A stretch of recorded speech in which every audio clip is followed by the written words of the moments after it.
اعوذ باللہ من الشیطان الرجیم بسم اللہ الرحمن الرحیم قال اللہ تبارک و تعالی فی القرآن المجید والفرقان الحمید تنزل الملائکۃ والروح فیہا بإذن ربہم من کل امر سلام ہی حتی مطلع الفجر صدق اللہ مولانا العظیم ان اللہ وملائکتہ یصلون علی النبی یا ایہا الذین آمنوا صلوا علیہ وسلموا تسلیما بلغ العلا بکمالہ کشف الدجی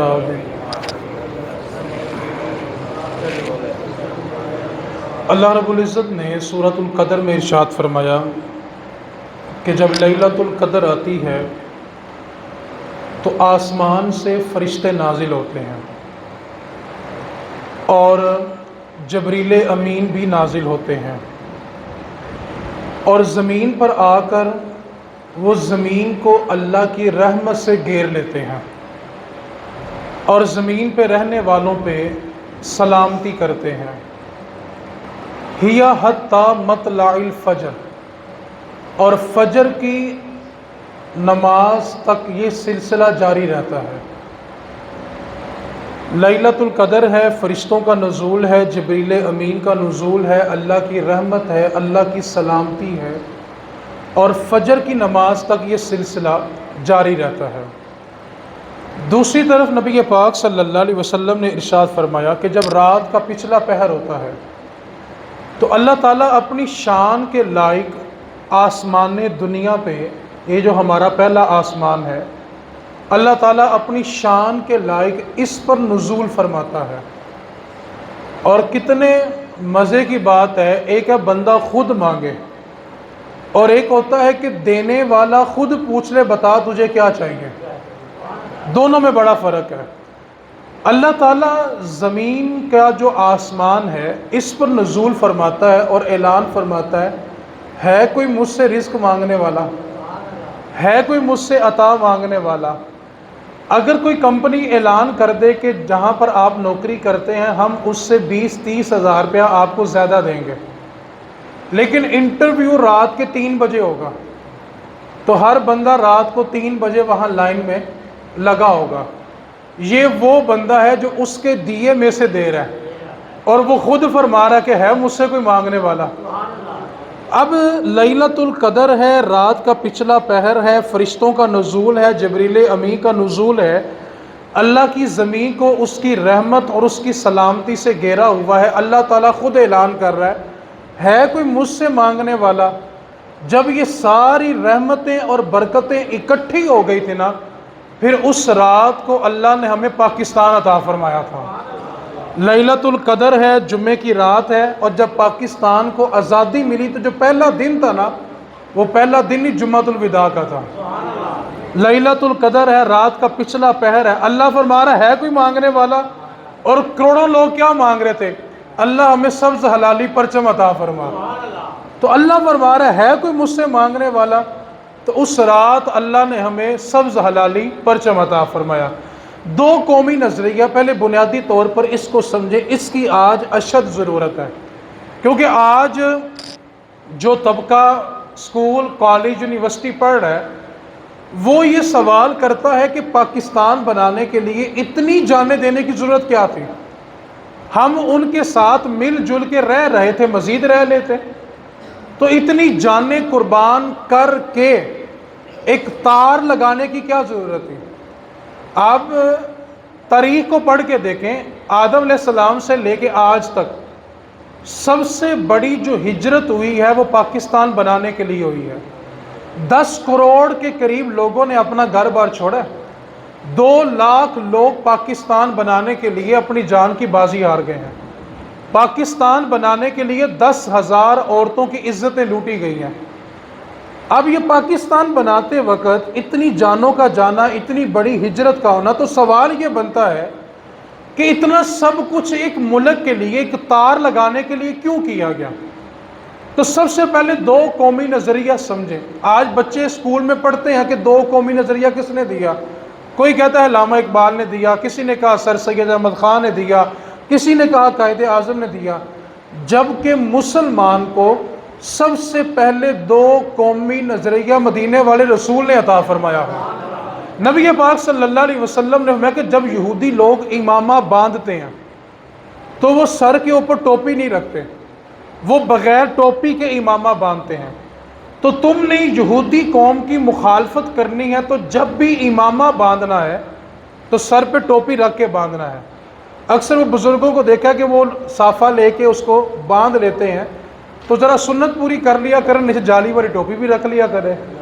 تو دو قومی نظریہ ہمیں حضور نے بتایا کہ یہودی جب امامہ باندھتے ہیں تو سر پہ ٹوپی نہیں رکھتے، تم ٹوپی رکھو پھر امامہ باندھو۔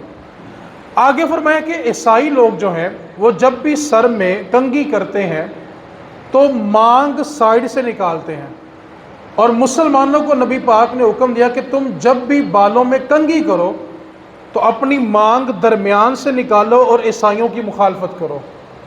ہمیں نبی پاک نے دو قومی نظریہ یہ دیا کہ یہودی لوگ مونچھوں کو بڑھاتے ہیں اور داڑھیوں کو چھوٹا کرتے ہیں، تم یہودیوں کی مخالفت کرو اور تم ایسا کرو کہ مونچھوں کو چھوٹا کرو اور داڑھی کو بڑا کرو۔ یہ دو قومی نظریہ ہمیں 14 صدیاں پہلے مصطفیٰ نے عطا فرمایا ہے۔ اب برے صغیر میں پاکستان بنانے کی وجہ کیا تھی؟ میں صرف چند ایک بنیادی باتیں بتا کے اپنے موضوع پہ آ رہا ہوں۔ آپ سب جانتے ہیں کہ ہندوؤں کے اندر ایک بت ہے، اس کا نام انہوں نے رکھا ہوا ہے کرشن، آپ اکثر اس کا نام بھی سنتے ہوں گے۔ برے صغیر میں یہ نعرہ لگایا گیا تھا کہ جس طرح مسلمانوں کے لیے ان کے موسیٰ نبی ہیں جو اللہ سے کلام کرتے ہیں، اسی طرح ہمارا کرشن جو بت ہے یہ موسیٰ کے برابر ہے۔ جو عزت موسیٰ کو دی گئی ہے وہی ہمارے بت کرشن کو دی گئی ہے۔ ہم سب کے لیے جو الہامی کتاب ہے، جو منزل من اللہ ہے، اللہ کی طرف سے نازل کی گئی ہے، وہ قرآن کریم ہے۔ اور ہندوؤں کی جو مذہبی کتاب ہے اس کا نام ہے گیتا۔ برے صغیر کے اندر قرآن اور گیتا کو ایک ہی ڈولی میں رکھ کے برے صغیر کی گلیوں میں یہ جلوس نکالے گئے اور یہ نعرے لگائے گئے کہ جس طرح قرآن اللہ کی الہامی کتاب ہے، اسی طرح گیتا بھی اللہ کی الہامی کتاب ہے، اور جو درجہ قرآن کا ہے وہی درجہ گیتا کا بھی ہے۔ یہ میں آپ کو دو قومی نظریہ سنا رہا ہوں۔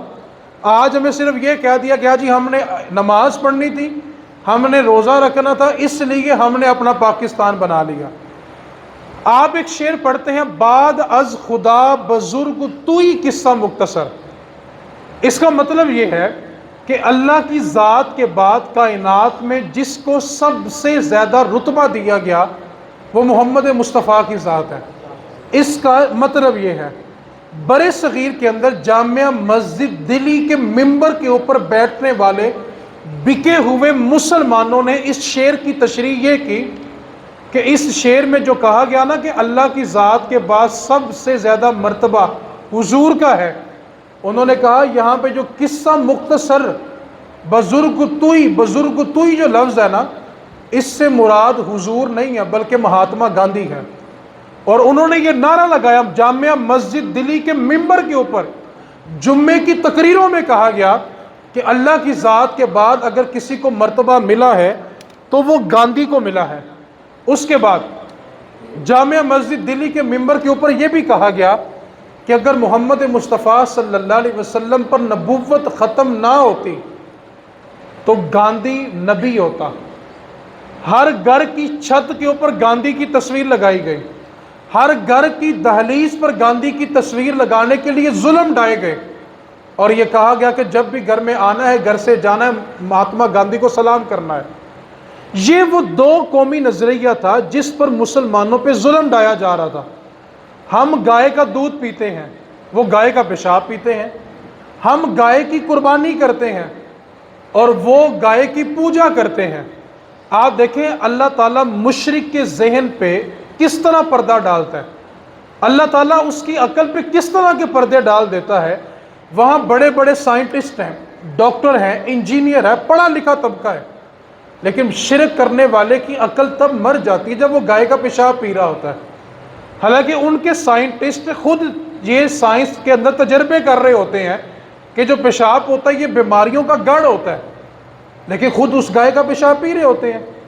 اب مسلمانوں کو اس چیز پر مارے جانے لگا کہ تم گائے کی ذبح نہیں، اس کو قربانی نہیں کرو گے۔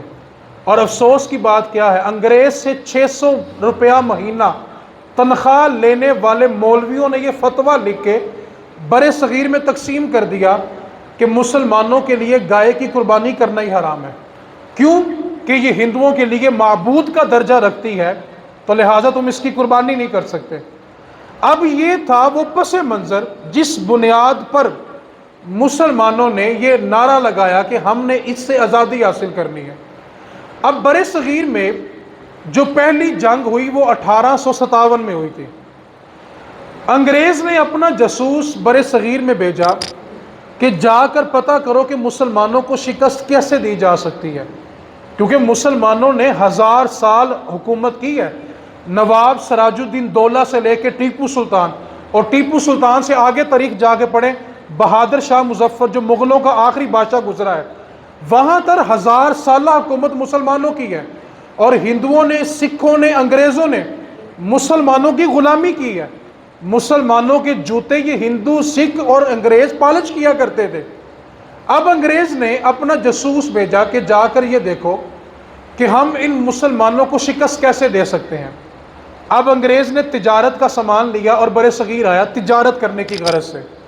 اس نے آ کے حالات کا جائزہ لیا، اور جب واپس گیا تو اس نے جا کر جو انگریز کو بریفنگ دی وہ یہ تھی کہ وہ جو مسلمان قوم ہے وہ بہادر قوم ہے، اگر تم اس سے لڑو گے وہ تم سے لڑیں گے، اگر تم انہیں مارو گے تو وہ تمہیں ماریں گے۔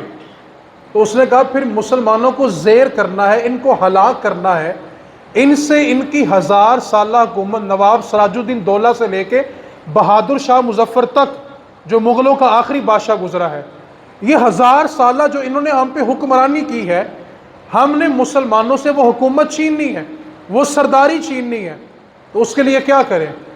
تو آپ نے جواب بڑی توجہ سے سننا ہے۔ اس انگریز نے کہا کہ اگر تم مسلمانوں سے حکومت چھیننا چاہتے ہو اور مسلمانوں کو شکست دینا چاہتے ہو تو جنگ نہ لڑنا۔ اس نے کہا جنگ لڑے بغیر کوئی کیسے جیت سکتا ہے؟ تو اس انگریز نے کہا ایک طریقہ ہے، اگر تم مسلمانوں کو بغیر جنگ کے شکست دینا چاہتے ہو تو مسلمانوں کے دل سے ان کے نبی کی محبت کو نکال دو، روح محمد ان کے بدن سے نکال دو۔ کیوں؟ کہ یہ اپنے نبی کے نام پہ مر مٹنے کے لیے تیار ہے۔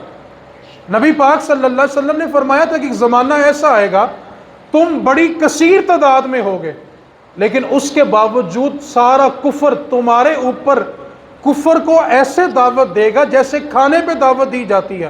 تو ایک صحابی نے کھڑے ہو کے عرض کیا آقا کیا اس وقت ہماری تعداد کم ہو جائے گی؟ فرمایا نہیں، کثیر ہوگے۔ عرض کیا آقا ہم کثیر ہونے کے باوجود پھر شکست کیسے کھائیں گے؟ تو نبی پاک صلی اللہ علیہ وسلم نے فرمایا اس وقت تم میں وہن آ چکے گا۔ تو عرض کیا آقا یہ وہن کیا ہوتا ہے؟ تو نبی پاک صلی اللہ علیہ وسلم نے حب الدنیا و کراہیت الموت، اس وقت لوگ دنیا کو پسند کر لیں گے اور مرنے کو ناپسند کر لیں گے۔ اور صحابہ میں جذبہ کیا تھا کہ وہ سر پہ کفن باندھ کے نکلتے تھے اور وہ خوش ہوتے تھے کہ ہم شہید ہو جائیں گے، لیکن آج ہر شخص جینا چاہتا ہے۔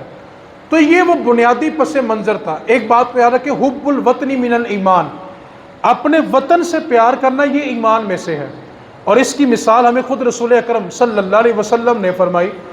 نبی پاک صلی اللہ علیہ وسلم نے فرمایا کہ اگر صحابہ میں اختلاف ہو گیا اور ایک طرف مہاجر کھڑے ہوئے جو مکہ چھوڑ کے آئے ہیں، اب مکہ چھوڑ کے آنے والوں میں اب جناب ابوبکر صدیق بھی ہیں، عمر فاروق ہیں، عثمان غنی ہیں، مولا علی شیر خدا ہے، مصعب بن عمیر ہیں، بلال حبشی ہیں، خود رسول کریم مہاجر ہیں۔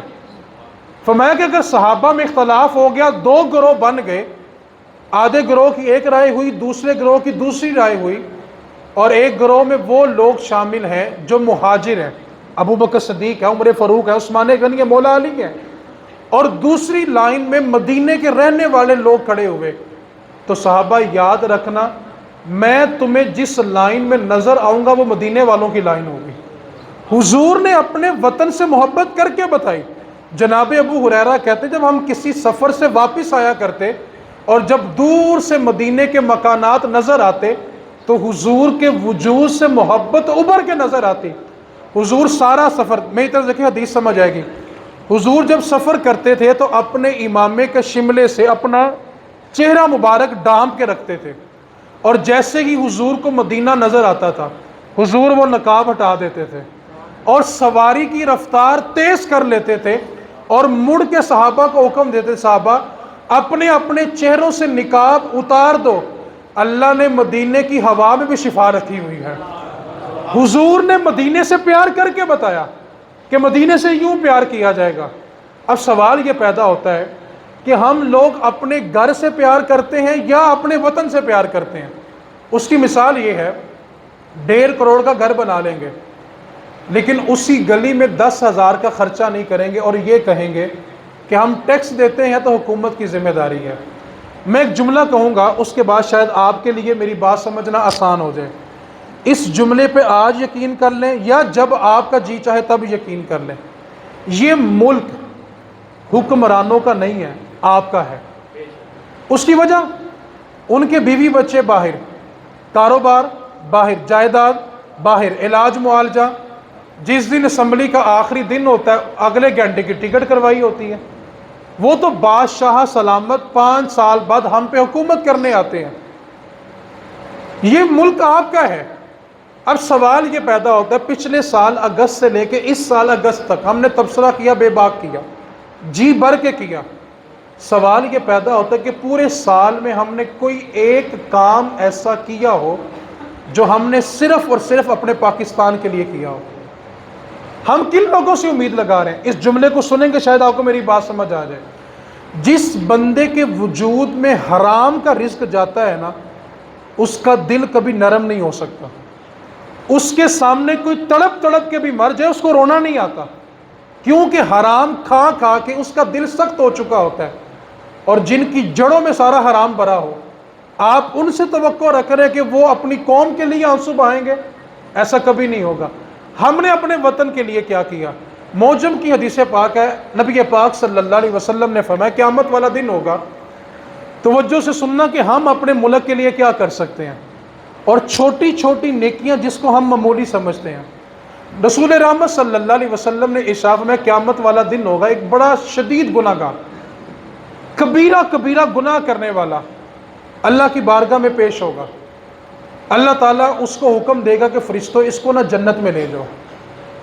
اب بندے کو اپنی مزدوری سے زیادہ اجرت مل جائے تو وہ گنتے وقت پریشان ہوتا ہے کہ یار میں نے کام تو اتنا نہیں کیا، تو پیسے مالک نے زیادہ کیوں دے دیے؟ تو وہ از راہ تعجب پوچھتا ہے کہ میرا کام تو اتنا نہیں تھا، تو پھر مجھے میری محنت سے زیادہ اجرت کیوں دی گئی؟ میرے نبی پاک صلی اللہ علیہ وسلم نے، میں اسی طرح وہ بندہ بھی اللہ کی بارگاہ میں سوال کرے گا، مالک میں اتنا گناہ گار اور تو نے مجھے جنت کا حکم دے دیا کہ اس کو جنت میں لے جاؤ، آخر مجھ پہ اتنا کرم کیوں ہوا؟ اب کرم ہونے کی وجہ سن لیں۔ اللہ تعالیٰ فرمائے گا بندے یاد کر، وہ رات یاد کر کہ تو گزر رہا تھا اور تیرے پاؤں کے ساتھ ایک پتھر سے تیری ٹھوکر لگ گئی، اور تو نے جھک کے وہ پتھر اٹھا کر سائیڈ پہ پھینک دیا تھا، بندے بتا تو نے پتھر کیوں اٹھایا تھا؟ عرض کرے گا مالک وہ والا پتھر، وہ والی رات۔ مالک وہ تو معمولی سی بات تھی کہ پتھر میرے پاؤں میں لگا تو میں نے پتھر کو اٹھایا اور رستے سے سائیڈ پہ کر دیا۔ مالک پوچھے گا بندے بتا اس پتھر کو اٹھانے کی وجہ کیا تھی؟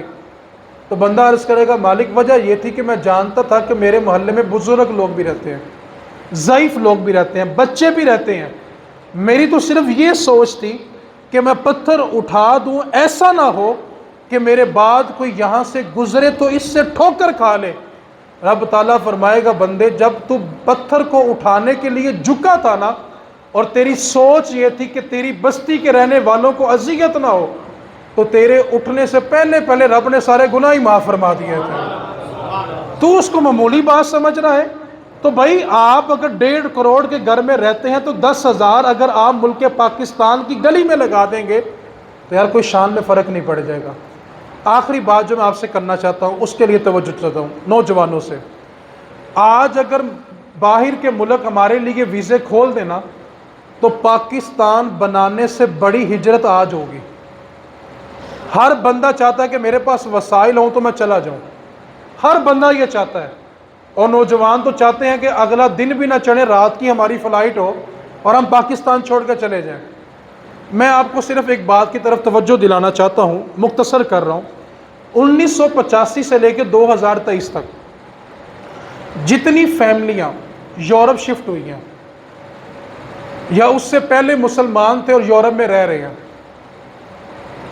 آپ مجھے ایک سوال کا جواب دیں، آپ کے جو دادا جی تھے وہ جتنا دین پر سختی سے عمل کرتے تھے، کیا آپ کے والد صاحب بھی اتنا کرتے ہیں کہ کم ہو گئے؟ بولو تے صحیح۔ اچھا، والد صاحب کے بعد باری آئی ہماری۔ اچھا، جتنا عمل ہمارے دادا نے کیا اس سے کم ہوا تو ہمارے والد میں آیا۔ اب جتنا والد صاحب اپنے جوانی میں اپنی کمائی میں غور و خوض کرتے تھے، فکر کرتے تھے کہ حلال حرام کہیں مکس نہ ہو جائے، جتنا وہ اللہ سے ڈرتے تھے، جتنا وہ دین کا خیال کرتے تھے، ہم میں اتنا ہی ہے یا اس سے کم ہو کے آگے آیا؟ بولیں تو صحیح۔ ادھر والے چپ ہو گئے ہیں جی۔